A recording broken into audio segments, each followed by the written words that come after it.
Well, I was born with a rare visual condition called achromatopsia, which is total color blindness. So I've never seen color, and I don't know what color looks like, because I come from a grayscale world. To me, the sky is always gray, flowers are always gray, and television is still in black and white. But since the age of 21, instead of seeing color, I can hear color. In 2003, I started a project with computer scientist Adam Montandon, and the result, with further collaborations with Peter Queixe from Slovenia and Mateus Lizana from Barcelona, is this electronic eye. It's a color sensor that detects the color frequency in front of me and sends this frequency to a chip installed at the back of my head, and I hear the color in front of me through the bone, through bone conduction. So, for example, if I have like, this is the sound of purple. For example, this is the sound of grass. This is red, like Ted. This is the sound of a dirty sock,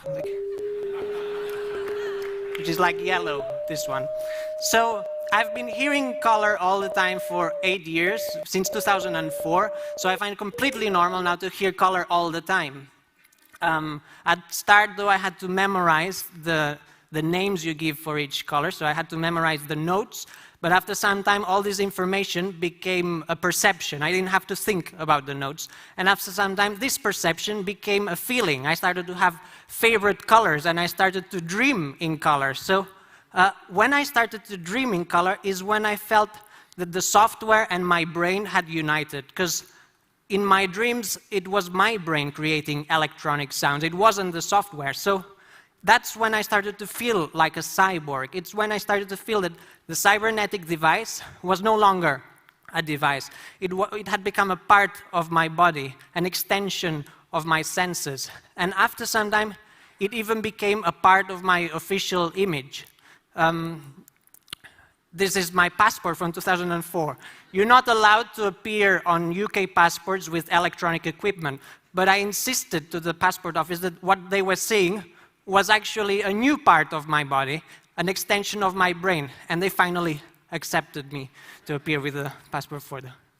So life has changed dramatically since I hear color, because color is almost everywhere. So biggest changes, for example, is going to an art gallery. I can listen to a Picasso, for example. So it's like going to a concert hall, because I can listen to the paintings.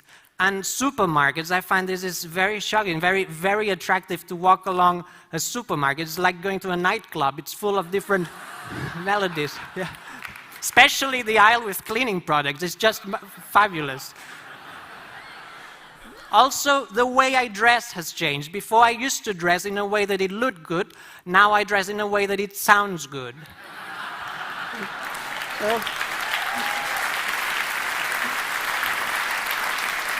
So today I'm dressed in C major, so it's quite a happy chord. If I had to go to a funeral, though, I would dress in B minor, which would be turquoise, purple, and orange. Also, food.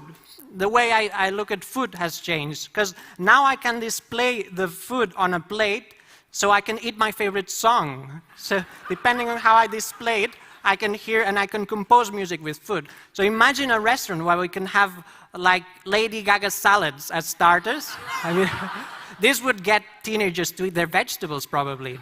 And also some Rachmaninoff piano concertos as main dishes, and some Bjork or Madonna desserts. That would be a very exciting restaurant where you can actually eat songs.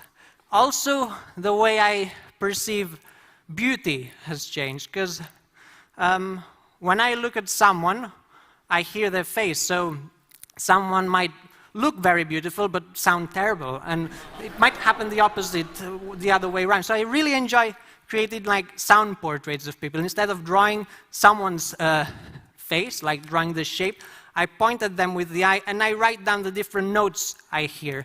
And then I create sound portraits. Here's some faces.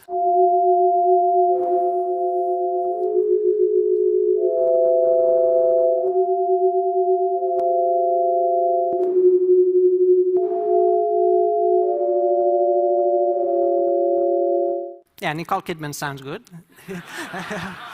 Some people I would never relate, but they sound similar. Prince Charles has some similarities with Nicole Kidman. They have similar sound of eyes. So you relate people that you wouldn't relate. And you can actually also create concerts by looking at the audience faces. So I connect the eye and then I play the audience's faces. The good thing about this is if the concert doesn't sound good, it's their fault. It's not my fault.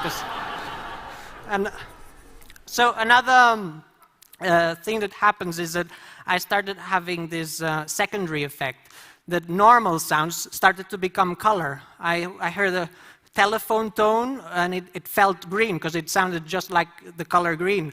The BBC beeps, they sound turquoise. And listening to Mozart became a yellow experience. So I started to paint music and paint people's voices, because people's voices have frequencies that I relate to color. And here's some music translated into color. For example, Mozart, Queen of the Night, looks like this. Very yellow and very colorful because there's many different frequencies. And this is a completely different song. It's Justin Bieber's Baby. So it's very pink and very yellow. So also voices, I can transform speeches into color. For example, these are two very well-known speeches. One of them is Martin Luther King's I Have a Dream, and the other one is Hitler. And I like to exhibit these paintings in the exhibition halls without labels. And then I ask people, which one do you prefer? And most people change their preference when I tell them that the one on the left is Hitler, and the one on the right is Martin Luther King. So I got to a point when I was able to perceive 360 colors, just like human vision. I was able to differentiate all the degrees of the color wheel.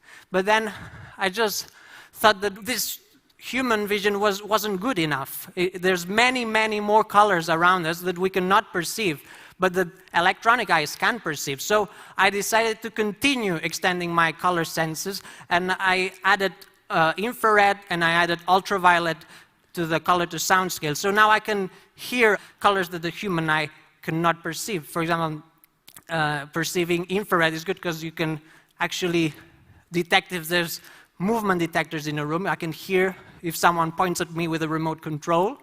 And the good thing about perceiving ultraviolet is that you can hear if it's a good day or a bad day to sunbathe. Because ultraviolet is a dangerous color, a color that can actually kill us. So I think we should all have this wish to perceive things that we cannot perceive. That's why 2 years ago I created the Cyborg Foundation, which is a foundation that tries to help people become a cyborg, tries to encourage people to extend their senses by using technology as part of the body. We should all think that knowledge comes from our senses, so if we extend our senses, we will consequently extend our knowledge. I think life will be much more exciting when we stop creating applications for mobile phones and we start creating applications for our own body. I think this will be a big, big change that we'll see during this century. So I do encourage you all to think about which senses you'd like to extend. I would encourage you to become a cyborg. You won't be alone. Thank you.